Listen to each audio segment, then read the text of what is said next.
Joining us now on the morning show is Peter Obi, 2023 presidential candidate of the Labour Party and former governor of Anambra State. Good morning, Mr. Peter Obi. Thank you very much for joining us. Good morning. Good morning, Ruben and the team. Thank you very much for the honor of inviting me. Well, quickly, yesterday we were discussing your message to the nation, and this morning you has referred to it, that a new Nigeria is possible and that our situation is not hopeless. A strong message of hope. But this morning, I would like you to start by sharing with us how you have been lately. I've seen you in Princeton University, I've seen pictures of you in the East, and your thoughts on the cases in court, on the judgment, particularly at the presidential election petition level, and everything else, including this big issue about discovery for use of the president's credentials from Chicago State University. Well, my first reaction, I will take it one after the other. Number one is the issue of how am I feeling. I feel very positive about the future of Nigeria, like I mentioned in my message. And I put it to people ask me about the judgment by this and everything, and I said, I remain positive.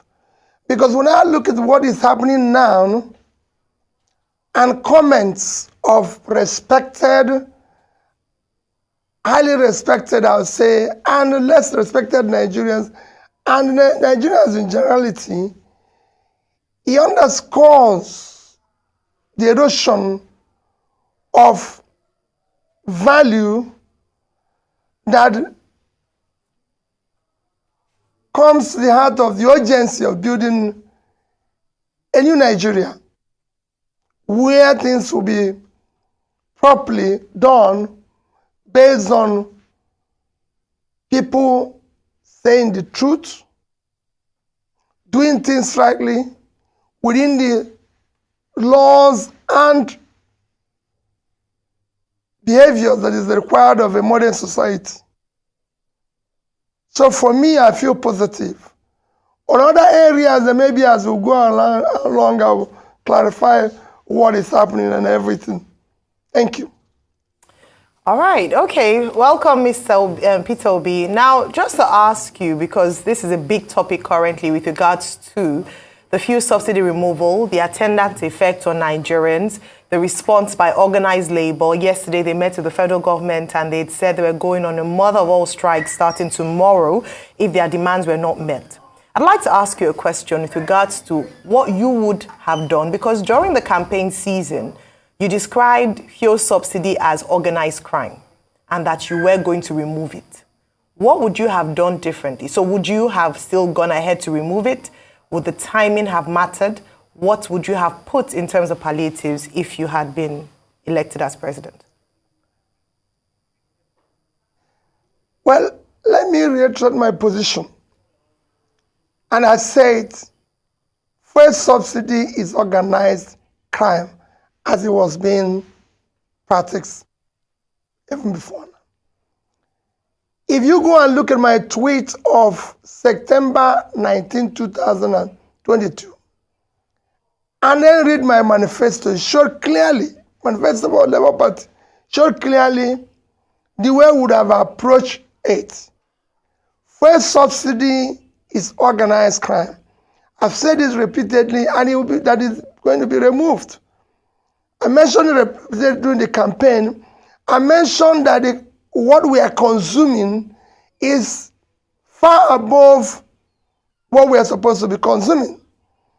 And if you listen to Governor Isaiah Gudaya's interview recently, he said that a friend of his who was involved in fuel subsidy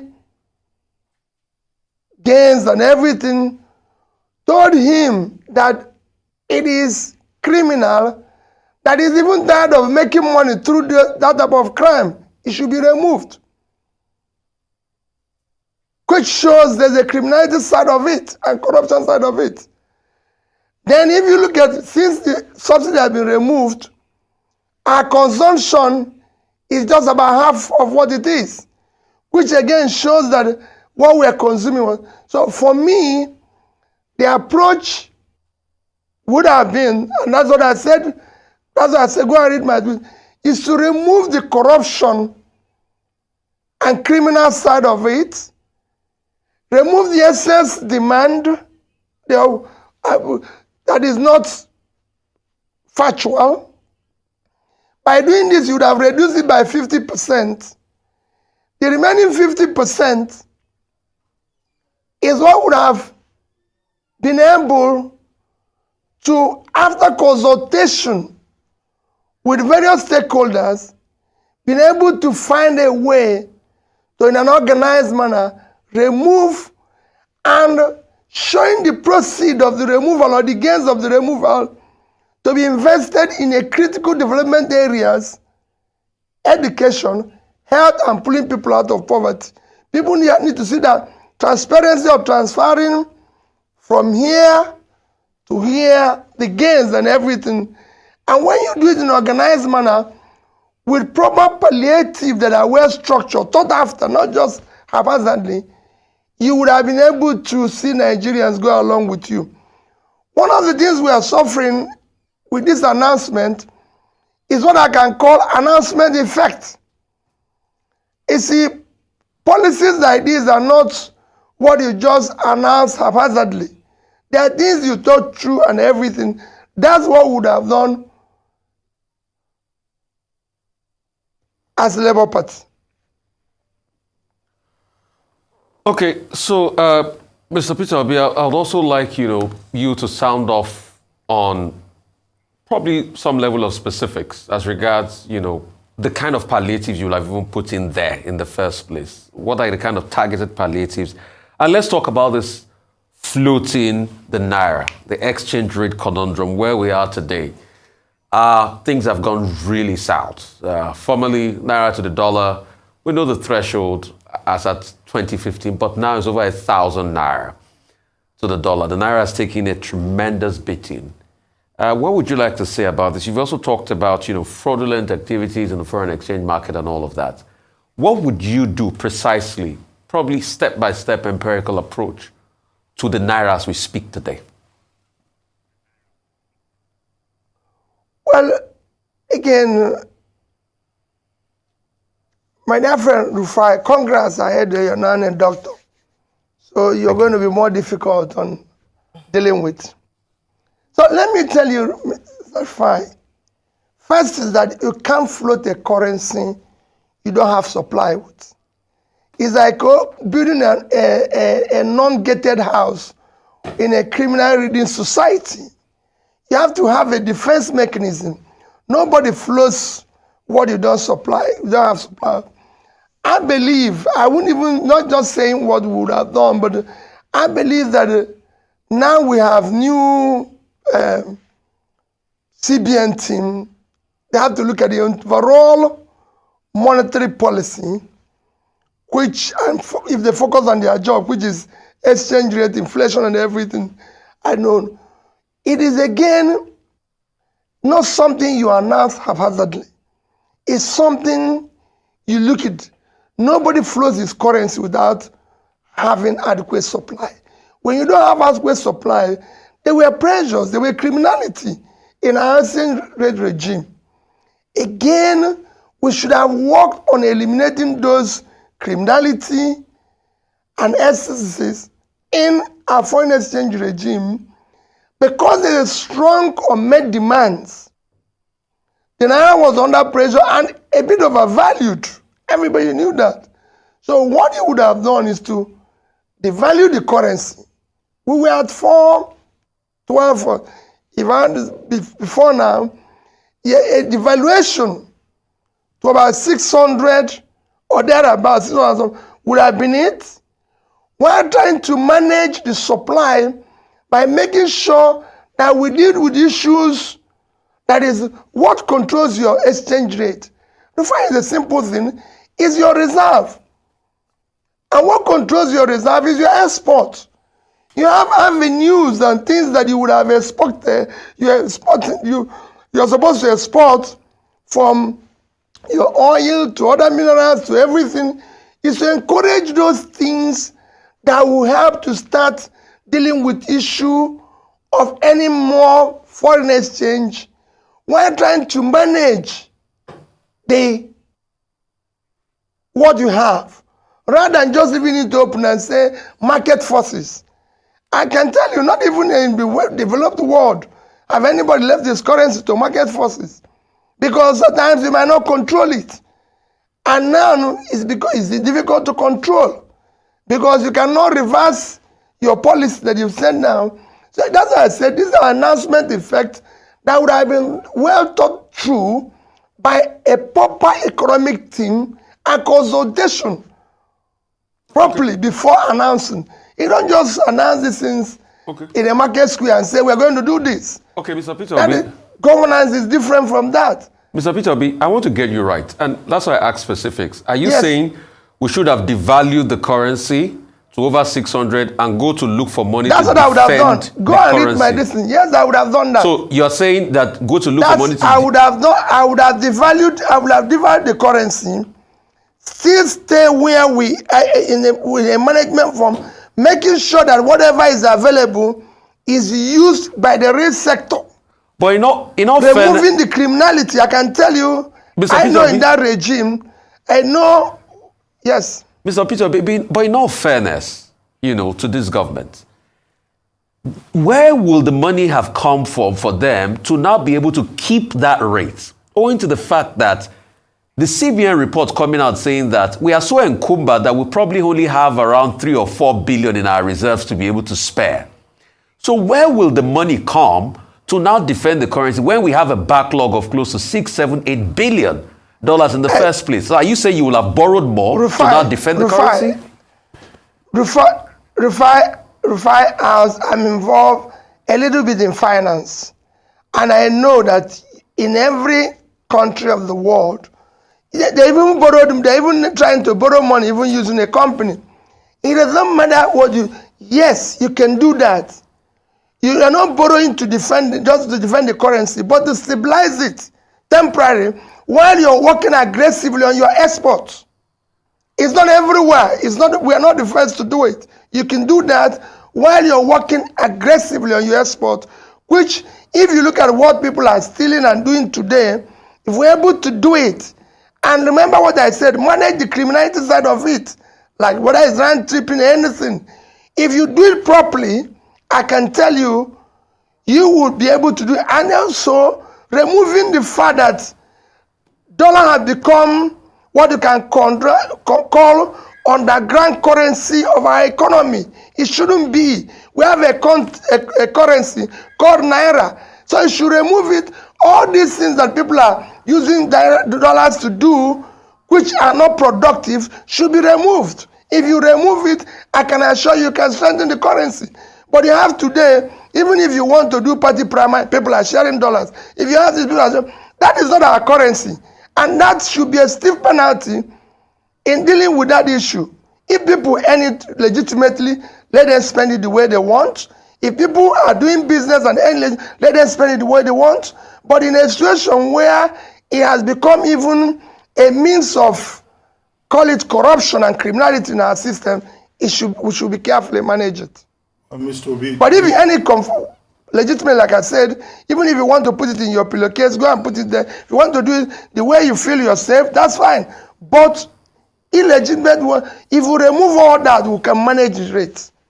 While we work on our export in order to strengthen our currency. Countries have gone through this. Mr. Obi, to address the fallouts of the decision to remove fuel subsidy, the Tinubu administration has been taking a number of steps, particularly in terms of palliatives. 5 billion naira to the states to provide palliatives in the states. Teachers and workers in tertiary institutions have been told that their salaries will increase by certain percentages dated back to January 2023. Only yesterday, the president first said 25,000 naira provisional wage increment for 6 months for average low-range workers, but that has been changed. That No worker is low grade. Everybody is important. So that has been increased to 35,000. 15 million households are to be given a total of 75,000 naira between October and December. Now, what are your thoughts on some of these steps, palliatives, that government has introduced or has promised to introduce in some instances to ameliorate the hardship occasioned by fuel subsidy removal? Well, let me not go into. I have not been opportune because I've been traveling to be able to read the details of yesterday's announcement. It was just on yesterday, and like I said, I was traveling all day yesterday, so I've not been able to look at it. The last palliative I know the president did issue was the one of when he did 75 billion to 75 million companies, and the one of I think 50,000 to companies. That was the last one that I was involved or I listened to. And for me, the one of yesterday, for me, is the issue of the temporality of it. Because if I'm correct, he said this will last for 6 months. Or is it going to be permanent? Are we now saying we've changed or our minimum wage? Well, it looks like there's a problem with audio connection there. We'll take a short break, and then when we return, the conversation with Mr. Peter Obi will continue. Stay with us.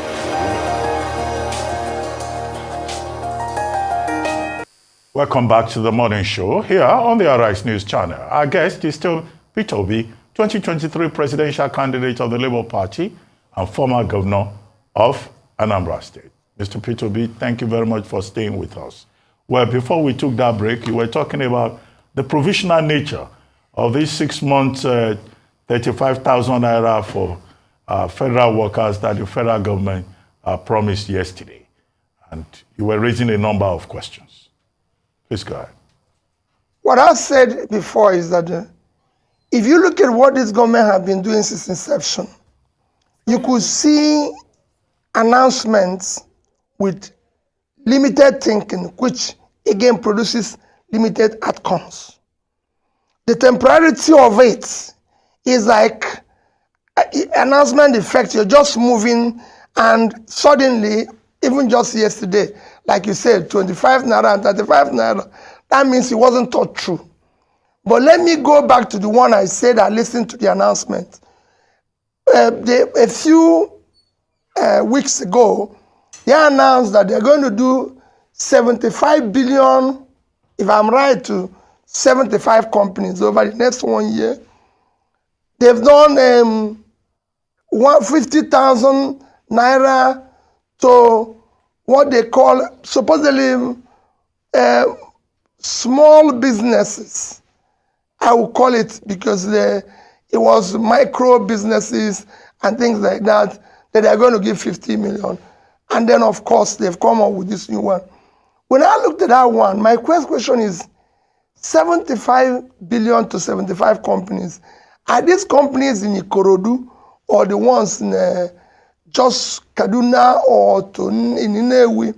Because for a huge country like Nigeria, you're going to look, if it's looking at manufacturing outfits, you're going to be looking at about 10,000 companies, which for you to make any meaningful impact, you need to take about 1,000 of them and provide them the same 1 billion each, which will be about 1 trillion. If you talk about micro and small businesses, you have about 40 million registered and unregistered in that cluster, and they're your engine of growth. And if you're going to start creating jobs and start turning around things, 50,000 today is approximately $50. So what you need to do is to at least, since there are 40 million, take 10% of them and give them at least 1 million naira each, which is $1,000 as of today, so that you can start meaningfully trying to even create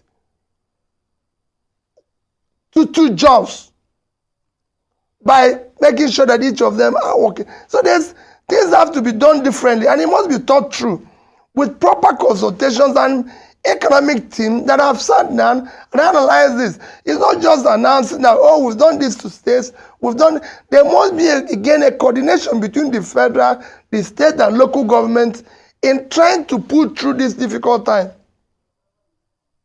All right. Thank you, Mr. Peter Obi. The questions we've asked you with regards to reviewing some of the policies or decisions by this particular administration, you seem to have some very sound responses to these questions. Now, the president, in his inaugural speech, had said that he was willing to work with opposition party members who didn't win the election to move the country forward.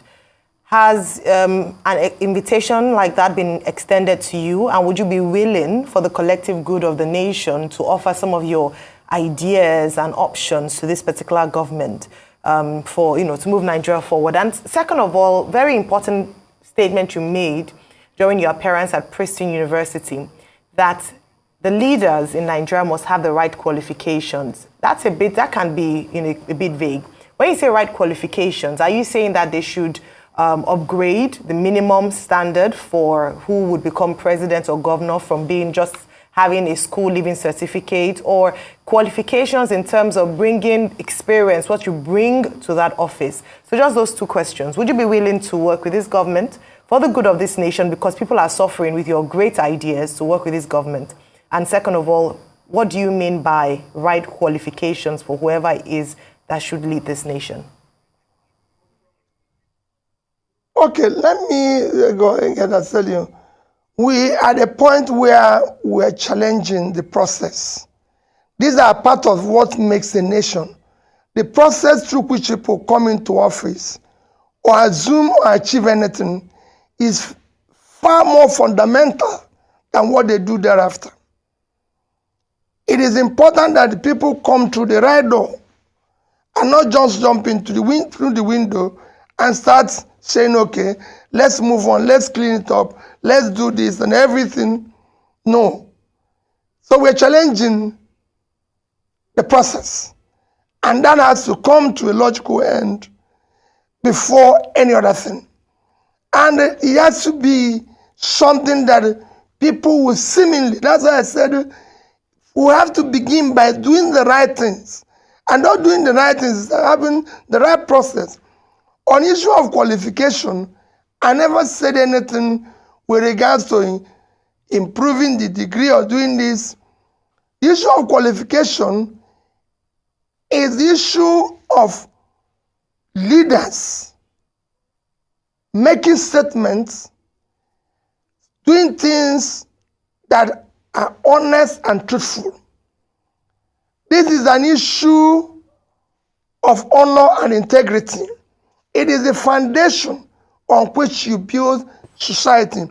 If you look at what is happening in Nigeria today, there's so many issues of certificates, age, all sorts of one falsification or the other, all over, within the leaders.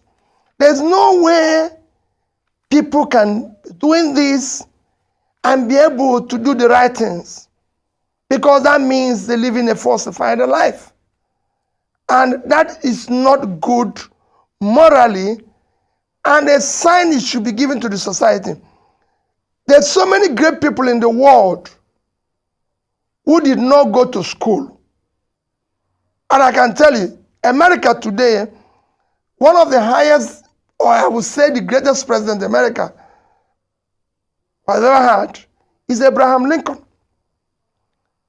Abraham Lincoln did not go to a formal school. In fact, his entire education is less than 1 year formal education, because he came from a very extremely poor family. His education was by borrowing books and everything, which he did later.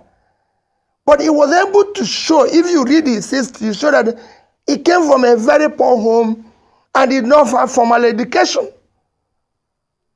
He didn't have to say he read the PhD here or he did this one here, and then there's an argument like what we're having in all over Nigeria today, which is bringing the credibility of our nation into question. If you come to the UK, one of the greatest prime ministers, Winston Churchill. Winston Churchill is known to have had a poor academic record.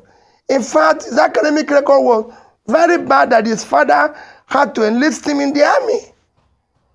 Even when he went to take an exam to be able to be enlisted into the British Military Academy, he sat it 3 times before he could pass.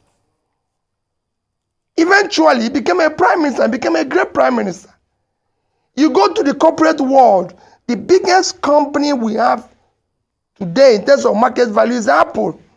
The founder is a dropout, a school dropout. His history shows that. The second biggest company is Microsoft. At least Apple today is about 2.9, if I'm right, about 2.9 trillion company, when African GDP is about 2.9. So it's about the same thing as African GDP. The second biggest company is Microsoft, founded by Bill Gates. Bill Gates is a university dropout. It's written there. It's not, there's no question. The 4th richest person in the world, Larry Ellison, is a poor person. The mother had to give up for adoption when he was 9 months. All right. So that's... So you don't really have to have all the degrees in the world to be great. But you need to be honorable about your past so we can know who exactly you are and everything.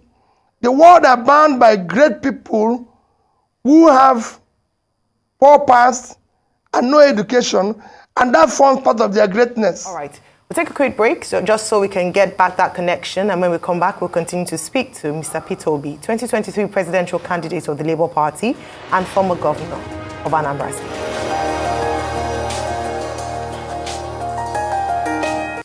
Okay, great. So we have Mr. Peter Obi back. I just want to ask you 2 questions. Number 1 will be concerning what happened in Niger. What should we have done differently? Step-by-step approach, how we should have settled the matter of Niger out. And secondly, I want to also ask you, what would you have been doing to stimulate the Nigerian economy as we speak today? Because it's at an all-time low. And thirdly, I want to take you back to the last question I asked you, because I want more clarity on that question. You said we should have devalued the Naira to over 600 and look for money to defend the Naira. How long could we have done that for? Defending that currency, when we know that the factors, the market forces are really hard on the Naira and it's just a matter of time. So those 3 questions are, as we start to wrap up. If I forget any of them, Rufai, I will call you. On issue of Niger, Rufai, I will not go. First, let me say it, I am completely against military intervention as a process of leaders emerging. Totally. I'm a believer in a democratic process and through an elected, genuinely elected process. I know in Africa, at times you can actually question whether there's a difference between military coups and elections, what we call elections, the way we do it with the rascality. However, I'm a Democrat and I believe in democracy, and that should be the process. Will I go to war? Again, capital no. Reason being, I'll go. Reason being that we have war at home. You cannot go to war externally when you have war at home. If you look at our budget this year, because I want to link it to what you said about the economy, our budget this year is 21.5 trillion. About that. Our revenue, expected revenue, is about 10 trillion, which means we have a deficit of 53.5%, which is about 11.5 trillion. That's what you're lacking. That is all. Rufai, I read from the President National Security Advisor that we are losing 400,000 barrels of crude oil every day. If that is true, if you multiply by our benchmark, which is below the pricing today, that's about $30 million a day. And you put $30 million in 1 year, it will be about $10.9 or $11 billion. $11 billion. About that. About $11 billion. If you say we just said it's $1,000, but let's use 900. If you use 1,000, you have 11 trillion naira, which I know is not all your money, but what does it show? So you have a deficit of 11.5. You're losing about 11 trillion somewhere. And then what it then shows, Rufai, is that if you put this, consider illegal mining of our minerals all over the country by foreigners and locals alike, consider other revenue leakages that is coming, what it then shows is that if you fight this war internally and be able to deal with this, you can be able to generate a revenue of between 20 and 25 trillion. By the time you now decide to even borrow additional 10 to make it 35 trillion, which is where our budget should have been today, I can tell you, not only that have you reduced your borrowing to 30%, but all those things are achievable. So for me, the only war Nigeria needs now is war on insecurity and war in economy. And I'm going to deploy everything that is available to ensure that we win it. Because that is the core of our problem. You mentioned how we're going to defend the Naira. Rufai, if you today secure Nigeria, deal with issue of all revenue leakages, brought a bit of stability in it, I can tell you, you stabilize your currency. One is that you'll be able to export more and more revenue that will be able to increase your reserve and have available. You'll be able to have Nigerians all over the world bringing in their own investment, and you'll be able to attract foreign investors. You're going around trying to bring in foreign investors in an insecure war-torn area does not work. If you do the proper things, tackle the supposed problems, you'll be able to have additional funding, not just to be able to manage. It's done everywhere, Rufai. And you say step by step and give you how will you turn around the economy. That's just I tell you.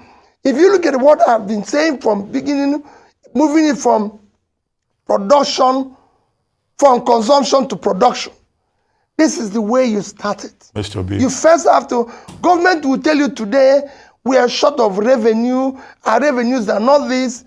Rufai, if you do the right things, you will generate additional revenue. And the way to do it is step by step what I'm telling you today. People will say to me, you said you are going to put 1 trillion to 1,000 companies, 1 million to 4 million SMEs, it will be 4 trillion. How are you going to do it? I've just shown you that if you're able to manage the leakages within your own system, you'll be able to generate more income, and your borrowing will help to ensure that you allocate up to 50-60% of your annual budget to area of production. And if you do that for a period of 1 to 3 years, you will see that you generate more revenue. The budgeting today, both for federal and state of Nigeria, should be a combined budgeting of not less than 50 trillion, which is just about $50 billion annually. If you compare the size of the country, and if you get it right, I can tell you, Mr. B, it is not as, it is Mr. difficult. B, if you can hear me. But you have to do it. Mr. B, can you hear me? Yes, I can. Okay, we're already overrunning, but I wanted to ask you a personal question. The Princeton event was in honor of Chinua Achebe, yes. And you quoted him, playing on his yes. statement. You said there will be a country. Again, optimism on your part. But about the same time, the Anambra International Airport, was named after Chinua Achebe. Quickly, if you can do that in 30 seconds. What did you say? Just 1 minute. No, your reference to Chinua Achebe in Princeton. Yeah. Well, if you look at my tweet yesterday, I congratulated Governor Soludo for naming the airport after Chinua Achebe. I said that in prison, I maintain that what Chinua Achebe lamented for 40 years ago is still there today and is worsening. Like I said, and I quote, he said, the problem of Nigeria is simple and squarely leadership. That there's nothing wrong with the Nigerian character. Nothing wrong with the land, water, air, or anything else, except simply the Nigerian leadership rising up to their responsibility, challenges of personal example, which is a mark of true leadership. Well, on that These are the issues we are suffering today. We have a situation where things are bad and needs to be dealt with. Well, on that note, Mr. Peter Obi, we would like to thank you very much for joining us on the morning show today.